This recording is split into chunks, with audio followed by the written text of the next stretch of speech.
সেটা হচ্ছে যে একটা তো আপনি নিজেই বলছেন কাঠিবাজি চক্রান্ত হয়েছে আপনাদের আসন কমে। আমি বলিনি, আপনারা জিজ্ঞেস করেছেন তাই। কাঠি রাজনীতি হবে না, কাঠি কোথায় হবে?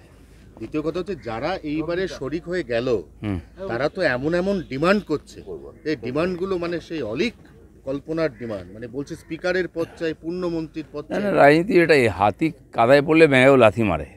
তো হাতি তো কাদায় পড়েছে, তো সেটা সবাই বার্গেনিং করছে। কিন্তু এটাও মনে রাখতে হবে, নরেন্দ্র মোদী, অমিত শাহ আছেন, আর এরা আমাদের পুরনো পার্টনার, এদেরকেও আমরা চিনি। তারা একটু বেশি দাম রাখছেন, যতটা বেশি পাওয়া যায়। কিন্তু সরকার চালিয়ে লোককে সুশাসন দিতে হবে, কারণ লোক ম্যান্ডেট দিয়েছে বিজেপির পক্ষে এবং এনডিএর পক্ষে, সেটা যেন ভুলে না যান। আঞ্চলিক দল সবসময় নিজের কথাই ভাবে, তারা ইতিহাসই বলছে ওদের অনেক আমাদের পার্টনার ছিল, অনেক পুরনো, আমরা কাউকে ছাড়িনি, অনেকে নিজের স্বার্থে ছেড়ে গেছে, আবার নিজের স্বার্থে চলে এসেছে, এসব চলতেই থাকে। দাদা, গত 10 বছর ধরে মোদির একটা মিশন ছিল যার নাম ছিল বিকশিত ভারত।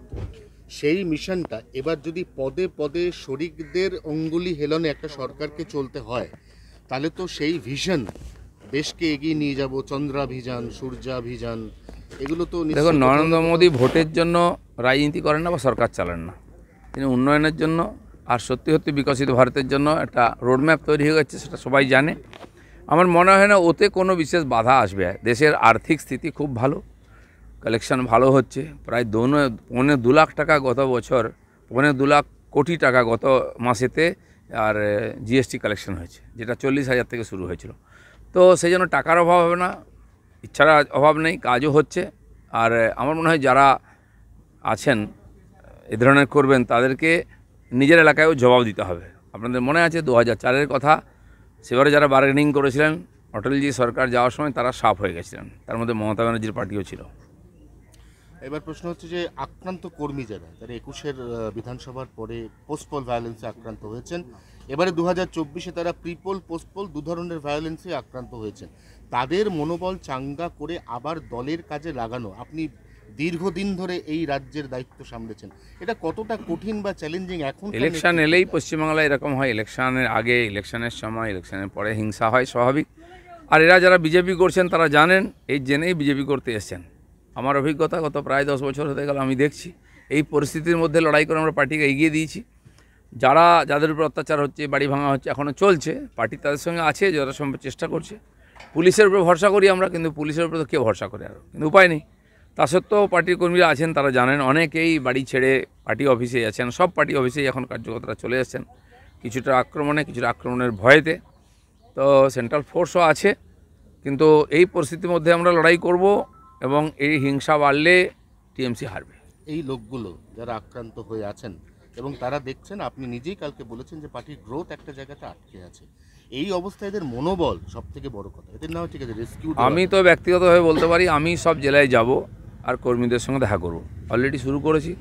আজকে বিকালবেলা যাব পুরনো অফিসেতে, অনেকে আমার সঙ্গে দেখা করতে চাইছিলেন, আমি ওখানে আসুন, একসঙ্গে গল্প করা যাবে, চা খাওয়া যাবে। এটা আমি আগেও করেছি, এখনও করব, কারণ পার্টির কর্মীরা যারা লড়াই করেছেন রিস্ক নিয়ে, তারা জানেন এ ধরনের হতে পারে, তাদের সঙ্গে দাঁড়ানোটা আমাদের দায়িত্ব।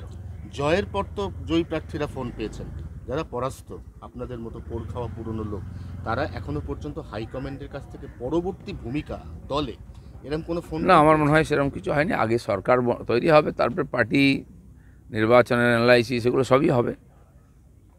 চলো, আমার কোশ্চেন আছে, মেদিনীপুরের সাংসদ হয়ে আপনি সেখানকার মানুষের পাশে থাকতেন, তাদের বাড়ি যেতেন, বর্ধমানে প্রার্থী হয়ে সেখানেও তাদের পাশে ছিলেন, কথা বললেন। পরাজয়ের পর আপনি এবার কোন এলাকায় যাবেন, কোন এলাকার মানুষদের পাশে থাকবেন, কোন এলাকার নেতাকর্মীদের সঙ্গে দলীয় বৈঠক করবেন? দেখুন, আমি সব জায়গায় যাব। মেদিনীপুর থেকে ওরা ফোন করছিল, কারণ সে আরও হেরে গেছে, মনটা খারাপ, তার ধারণা ছিল দিলীপ দা থাকলে আমরা জিতে যেতাম। তো আমি সেখানে যাব, সবার সঙ্গে দেখা করব। বর্ধমানে আমি লড়াই করেছি, আমার কর্মীরা সঙ্গে ছিলেন, সেখানেও সমস্যা হয়েছে, কাল রাত্রেবেলাও রাত অবধি ফোন এসছে, অনেক জায়গায় ঢিল মারা হচ্ছে, বাড়ি ভাঙা হচ্ছে, কর্মীদের মারা হচ্ছে।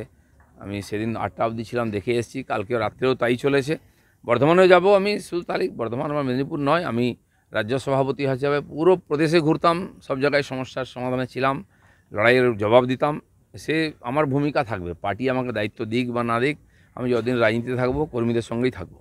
শেষ প্রশ্ন, 3 জন প্রার্থীর নাম বলছি, কীর্তি আজাদ, মোহাম্মদ ইউসুফ পাঠান এবং তার সঙ্গে রচনা ব্যানার্জি, এদের আগামী দিনে দেখা যাবে আর এলাকায় পার্লামেন্টে? না, দেখুন, ইতিহাস তো বলছে উল্টো। আমরা দেখেছি এর আগে অনেক সেলিব্রিটি প্রার্থী ছিলেন, তাদেরকে পরের বার টিকিট দেওয়া হয়নি। মনমোহন সেন ছিলেন, সন্ধ্যা রায় ছিলেন, গতবারে মিমি ছিলেন, নুসরত ছিলেন। তো মানুষকে লোভ দেখানো, ভয় দেখানো হয়, দিয়ে ভোট নেওয়া হয় বিভ্রান্ত করে। সে 500 টাকা হোক ভান্ডার বা সেলিব্রিটি প্রার্থী, ভোট নিয়ে গেলে তারপরে 5 বছর আর খেয়াল থাকে না। উল্টো বলা হয় বিজেপির লোকেরা কোথায়, আমরা তো ছিলামই। 2 বছর করোনা বাদ দিলে বাকি আমাদের ক্যান্ডিডেটও ছিলেন। কাজের দায়িত্ব আমাদের নয়, সরকারের। তো সেটাও পাবলিককে বোঝা উচিত, যারা ভোট দিয়েছেন তাদের হিসাব চাওয়া উচিত। বিভিন্ন বিষয়ে ভিডিও পেতে চ্যানেল হিন্দুস্তানের ইউটিউব চ্যানেল সাবস্ক্রাইব করুন www.youtube.com/channelhindustan।